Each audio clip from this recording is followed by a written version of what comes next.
Bonjour tout le monde, ici Jean-Claude Audette. Je voudrais continuer ma dernière capsule sur la vie d'Albert Einstein. Comme on le sait, à partir des années 1920, Albert Einstein est devenu connu de nom à travers le monde entier. Et c'est pourquoi, à cette époque, il était invité un peu partout pour aller donner des conférences sur sa théorie, particulièrement de la relativité générale. Et je voudrais relater quelques passages qu'il a fait durant ces années-là dans les différents pays. En 1921, Einstein arrive à New York. Dans ce temps-là, ça se faisait par bateau, évidemment, là. Arrive par New York et il était aussitôt accaparé par une meute de journalistes. Ici, vous voyez, c'était la même chose en 1933. Quand Einstein est arrivé à New York, à ce moment-là, il y avait une meute de journalistes qui l'entouraient pour lui poser toutes sortes de questions. Tout le monde voulait le voir. Et à son arrivée à New York, il fut invité par le maire de New York. Et en plus, le président Harding de l'époque l'a invité à venir se reposer à la Maison-Blanche. Et je vais continuer, là. En 1922, soit un an plus tard, on le retrouve au Japon. Imaginez-vous, Albert Einstein est rendu au Japon.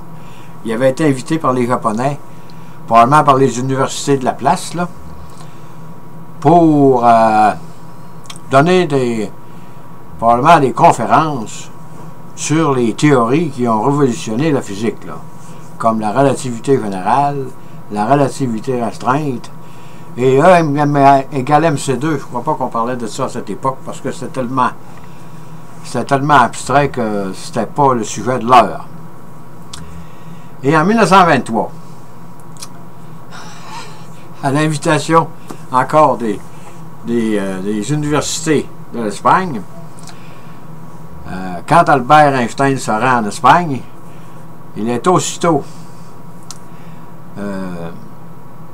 contacté par le roi Alphonse XIII qui lui offre, lorsqu'il quittera l'Espagne, d'utiliser le train royal, prendre le train pour se rendre à la frontière de la France, parce que à cette époque, Langevin avait organisé des conférences pour qu'Einstein puisse aller parler de la relativité générale à Paris.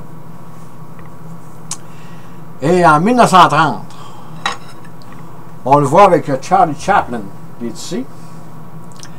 Et il y a une petite anecdote au sujet de leur rencontre.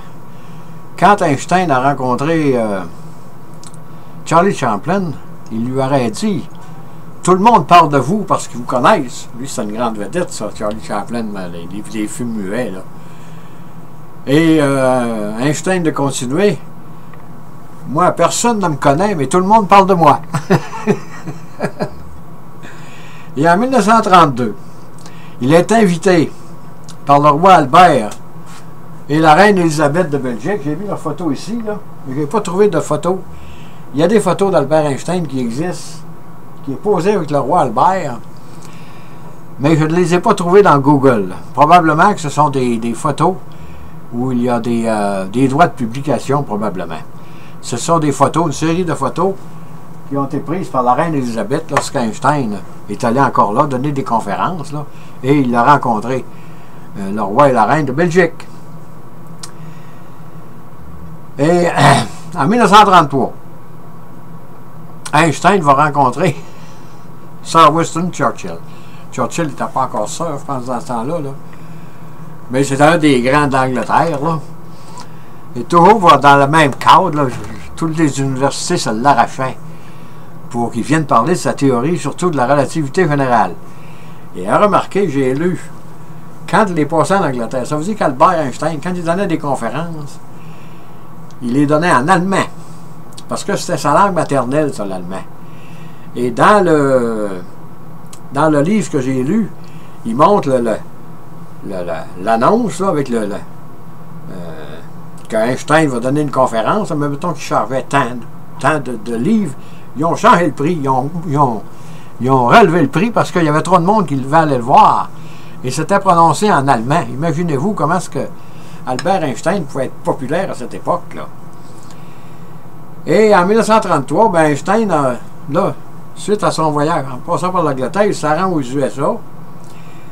Et la même chose se produit.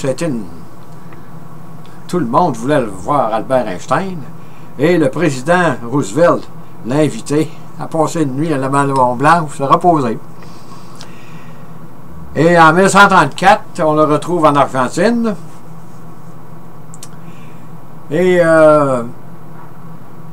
on voit qu'il était vraiment populaire parce que partout où il passait, tout le monde voulait voir Albert Einstein. Et pourquoi une si grande popularité? Ça, c'est mon opinion à moi. C'est qu'il a toujours été un homme simple. Il ne s'est jamais pris pour un autre, comme on dit. Il s'est jamais enflé la tête. Et c'est pour ça qu'il était aimé du grand public. Le monde ne connaissait pas ses théories, mais le grand public l'admirait. Ceux qui avaient entendu parler d'Einstein, autrement dit, tout le monde voulait rencontrer Albert Einstein. Et comment est-ce que ces théories pouvaient être méconnues du grand public? La relativité générale, il y avait un journal en Angleterre qui pensait que ça parlait de relations sexuelles. Imaginez-vous comment est-ce que le monde, à cause d'Albert Einstein, tout le monde voulait le voir. Là, il y avait un charisme épouvantable et il était au niveau du peuple. Et moi, c'est pour cette raison que pourquoi les politiciens de l'époque voulaient tous rencontrer Albert Einstein quand il se présentait dans leur pays, parce que c'était une image ou une icône qui était aimée du grand public et que presque personne ne connaissait Albert Einstein. Il le connaissait de nom seulement. Il avait entendu parler de lui à travers les journaux, mais pas plus que ça. Mais devant sa personnalité simple et, disons, aimable, tout le monde voulait se l'accaparer. Et c'est pourquoi les politiciens préféraient de beaucoup être photographiés avec Albert Einstein. Sur ce, je vous dis merci et au revoir.